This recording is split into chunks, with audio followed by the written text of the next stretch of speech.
Silent Hill Shattered Memories features a very exciting gameplay mechanic that we refer to as Psych Profiling. This is a brand new way of telling stories in a video game. It's a way that makes the stories more personal and more interactive. It's a very progressive way of telling stories in a game that is far more interesting and deep than just offering branching routes through a story with explicit kind of player choices. So in Silent Hill Shattered Memories there is a framing device in which the player recounts events to the game's psychiatrist Dr. K. Dr. K then speaks directly to the player, asks them questions about their own psychology and experiences, and asks the player to perform tests. Dr. K will then also make observations about the player's personality in-game. Take it away, Dr. K. Let's get started then. How would you like to die?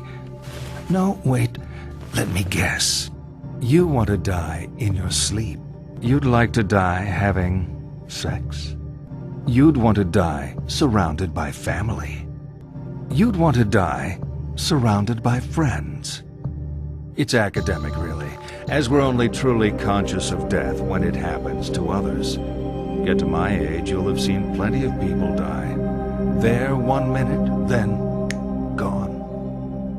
Okay, game time. So here we're going to see one of Dr. K's tests. There are many tests in the game. They're all tactile and interactive. Here Dr. K is going to ask you to tell him which of these pictures shows someone who is dead and which shows someone who is sleeping.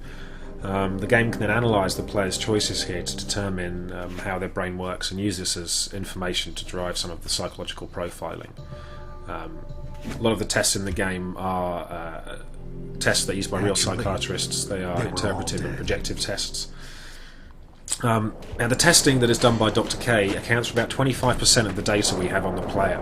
The rest of the data, the 75% outside of these psych sessions, is taken from watching the player as he plays the game, observing which items the player is interested in, how long he spends looking at them, routes he takes. Does he go straight through this door here, or does he investigate and look around, look for alternative routes? When the player interacts with puzzles, does he do so in an analytical way? Does he just rush in and try and solve things by brute force? Does he sit back and take his time? Is he interested in story-based items, in items to do with facts? Is he interested in sexual imagery in the environment? Does he consult his map often? Does he use the annotation feature on his map?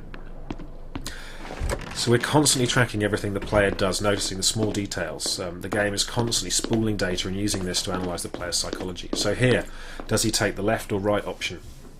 Does he follow the sign to the exit and proceed quickly, or does he start investigating and playing around? When he gets to this choice here, which toilet does he go into? The male or female toilet? That's giving insight into his attitude towards sex.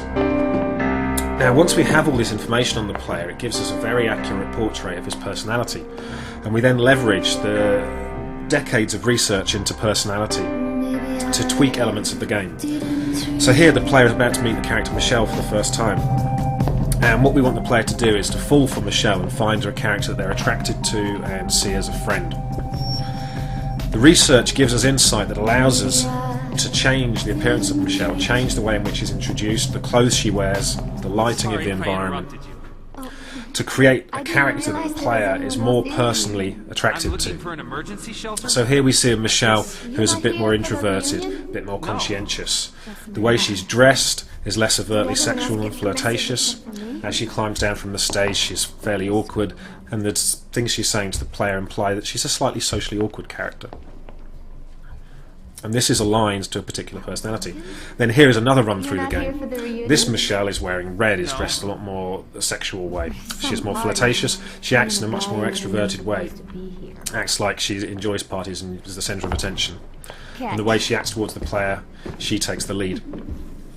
So both of those were attuned to particular personality profiles of the player. We also used the psychological profiling to change the way characters react to the player's actions. There's a lot of psychological research that tells us how players would expect characters to react. We can either play to that to give them something that they've expected, or play against it to put them on edge. So here the player has been caught spying on a girl getting changed. And in this playthrough, she's angry with him and annoyed, and the player's going to feel bad and guilty about this and very uncomfortable. Whereas in this playthrough, surprisingly, the girl doesn't mind being spied upon. This is all in line with the way the player's thinking. Michelle? Here we meet another character, Dahlia, Who the hell is The appearance of Michelle? Dahlia and the way she's introduced has many More variations, wasted than I where the am. lighting changes, the props change, the Michelle? way the character acts and speaks, the clothing she wears are Can we different. go now? And these are to push different buttons of the player. Here again we see several versions of the entrance to the nightclub sequence in the game. There are many more versions of this in the game, but you can see the lighting has changed to make it more intense and sultry and sexual, or far more plain. We're playing on different aspects of the player's personality here, trying to create a scene that's more emotionally evocative for different players.